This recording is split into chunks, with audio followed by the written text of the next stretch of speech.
Hi folks, Dave, the Honest Audiophile. This is the Akoustyx R100, and these are my honest audiophile impressions.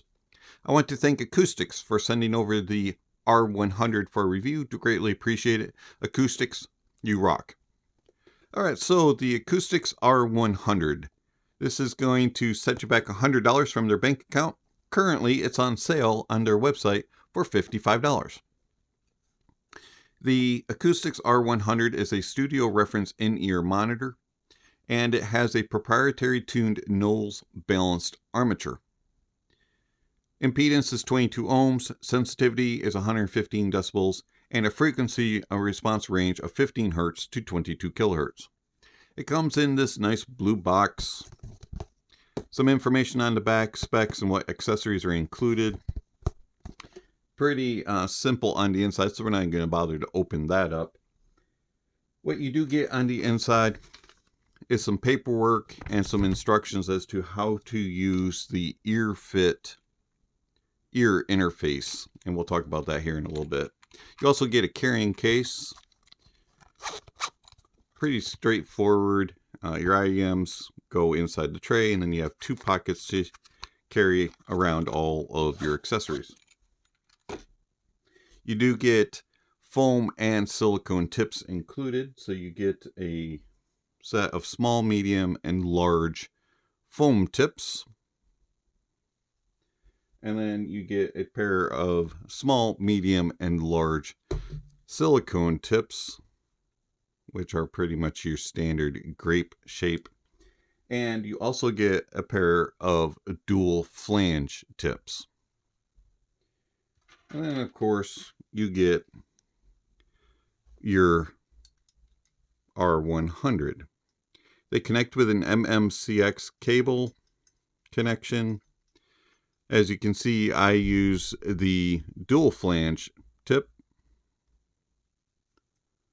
They are extremely small, and you can see the Earfit interface here on the shell. Now, how that works, you take your tip off, and then you can just pop off your little Earfit, and you actually get the shell, which is polycarbonate. It's extremely light and very small. The biggest part here is where the cable connects. You got a pretty decent length on your nozzle, a good angle, and they're very, very thin. Now this Earfit ear interface, so you get different sizes, and you can get ones with a super long little wing, or you can get ones without, and you also get ones with a smaller wing. And you get left and right, obviously. And so you just slip them on. I find that with the Earfit attached, the shell doesn't slip around in my ear as much, and I get a better fit overall. So I actually like using it with the wing, but you may not like the wing. And I'm glad that they do include ones that don't have a wing. That way, if you find that the shell is a little too slippery, or you're not getting quite the seal that you want, you can at least still have a little bit more grippiness and hold it in your ear without having a wing. But I find that the wing helps to hold it even more, and I get better isolation of outside noises when I have a wing and the dual flange or foam tips in. Overall, they fit right in and just disappear. It's like these are made for my ear. I have no issues whatsoever with comfort. I can wear them for hours upon hours. No discomfort whatsoever. Blocking out outside noises is also very good. I find that they're probably blocking 75% of outside noises. I do have to take them out in order to carry on conversations with people. And being out and about around the house, the only things that are really noticeable are louder devices, coffee grinders, vacuum cleaners, that type of thing. And then around the neighborhood, it was louder vehicles.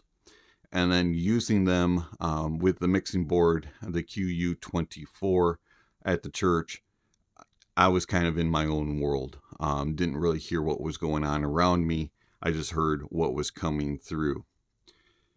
So they do a good job. Comfort, they're designed uniquely. You don't see anything really like this. And then as far as putting you in your own world, they do a very good job.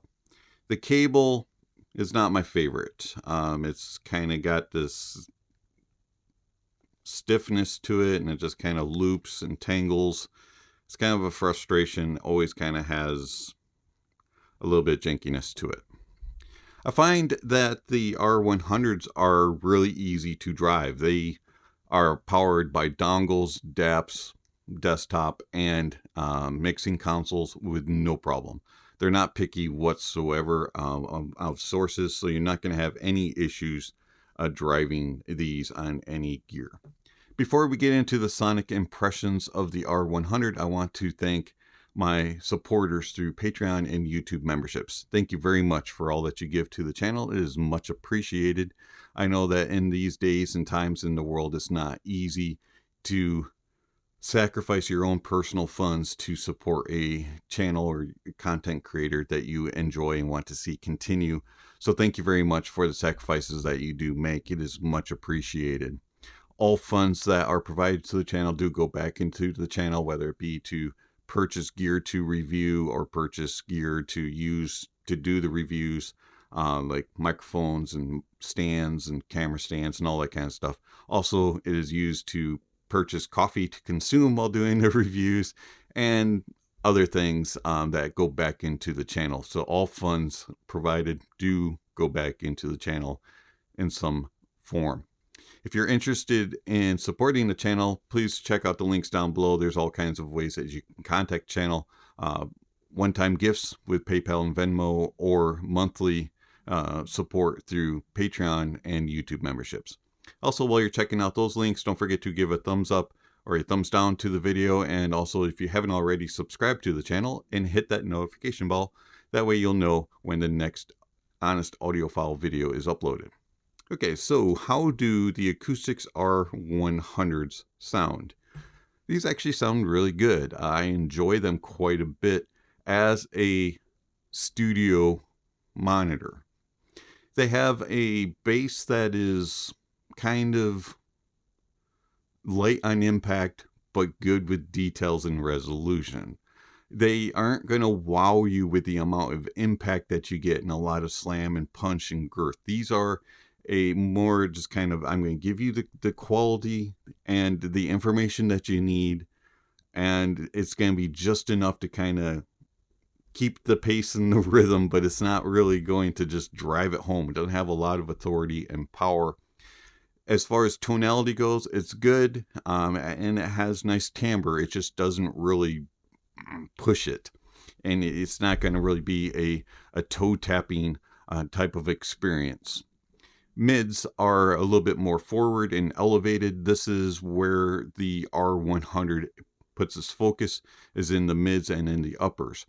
And it has that they are meant for vocalists and instrumentalists that are playing more higher octave instruments. So they have a nice presence, good body weight, note weight to the mids, and they sound natural and accurate. Very good tone and timbre, and they have a nice crispness, good air and space and separation. You can hear all the different instruments that are playing, and overall you can tell that they have a focus in the mids. This is where they do their special sauce. They have this engagement to it. And then the treble has nice air and nice space. It is extended kind of to about 10K or so, and then it kind of tails off, and it has a nice airy approach, keeps things crisp and energetic without being fatiguing. Every now and then it'll bring out a little bit of sibilance in the lower treble and upper mids region, and a little bit of hotness will come out. It's a very revealing IEM, and so if your tracks are not the best recorded, it'll reveal that. Overall, I like the R100s. I think that they're very good for the studio reference sound. They do okay as far as an everyday carry. Do wish that they had a little bit more bottom end to them, and it would make it a little bit more engaging. But for their purpose of being a studio reference in your monitor, they do a very good job for vocalists and instrumentalists that play a higher octave instrument. Soundstage wise, they're very good. I find that the R100 has an accurate stage. They do a good job of portraying the stage as to how the venue is set up.